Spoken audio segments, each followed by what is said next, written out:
Hey everybody, Charles for HumbleMechanic.com, back today to talk about more failed Volkswagen parts. Today we're going to be looking at the trunk and fuel door release motor.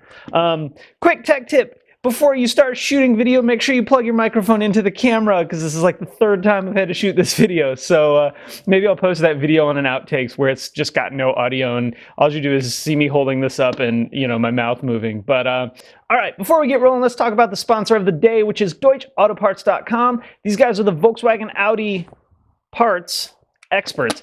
That's actually who I use to verify part numbers and check supersessions and whatnot, especially when I'm not at work. It's much easier to get a hold of them. They also have great service, incredible prices, a whole batch of really good DIY videos and how-to stuff, both on their website and on YouTube. Check them out, DeutscheAutoParts.com. I'll be putting a link to their website as well as all their videos in the show notes today for you guys. All right, so what does this part do? Well, this motor is what releases the latch on either the fuel door or the trunk on a ton of different Volkswagens.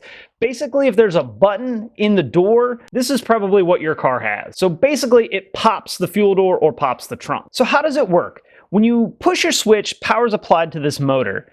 As the motor rotates, it pulls the arm back, and that's what releases the door.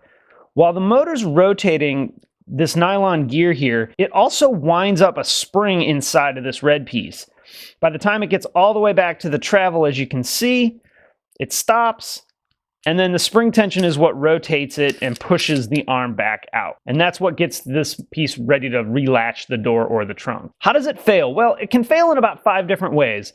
One, and this is actually how this one failed, the nylon gear can break. You can see that the teeth are all ground off right here on the little black nylon gear. And this can make it either not release, so it won't pull, or it'll get stuck in a held open position, so whatever part it's attached to, fuel door or trunk, it won't be able to latch. The motor can also fail electrically or mechanically and get bound up inside. I've also seen this shaft break as well, so you'll hear the motor turning, but it'll never move this arm. I've also seen a fair amount of the connector ends corrode, so that's something you also want to take a look at when you're trying to diagnose this part. How do we know this failed? Well, either our trunk won't open, or a fuel door won't open, or it won't close, depending on which position it got stuck in. And this could be a static thing or an intermittent thing. It all really depends on how it failed. How do we diagnose it? Well, we need to make sure we got power and ground at this. So you'll need a meter or a test light, and you'll want to have someone else hit the button, check for power and check for ground. Power and ground is good. Sometimes you can tap on them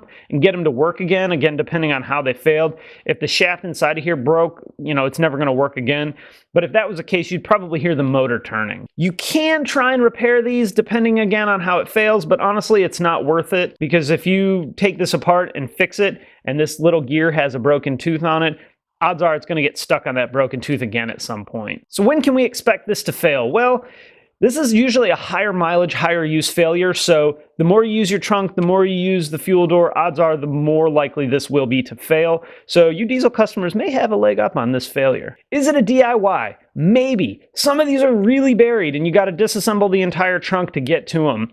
Some of them, the way they bolt onto a plate completely backwards. So you got to take this plate off and then take the motor off, put the new motor on, then reinstall the plate. So that really depends on the application, whether it's the fuel door, whether it's the trunk, and what exact vehicle you have. All right, guys, I'm going to wrap it up there. If you have any questions or comments about this part, throw it down in the comments section below. You know, I always appreciate that. If you have a part for a video like this, post that in the comments as well, or email me, charles@humblemechanic.com. You can also use the contact me form on the blog as well. Hey, if you like the video, throw it a thumbs up on YouTube. Don't forget you can subscribe on YouTube or on the blog. You can also follow me on Facebook, Twitter, Instagram, the blog, humblemechanic.com, and obviously on YouTube. Also, a quick shout out again to DeutscheAutoParts.com. Thanks, guys, for sponsoring the video. All right, guys, thanks for watching, and I will see you next time. Hardcore Chimera from Finch's Beer Company in Chicago.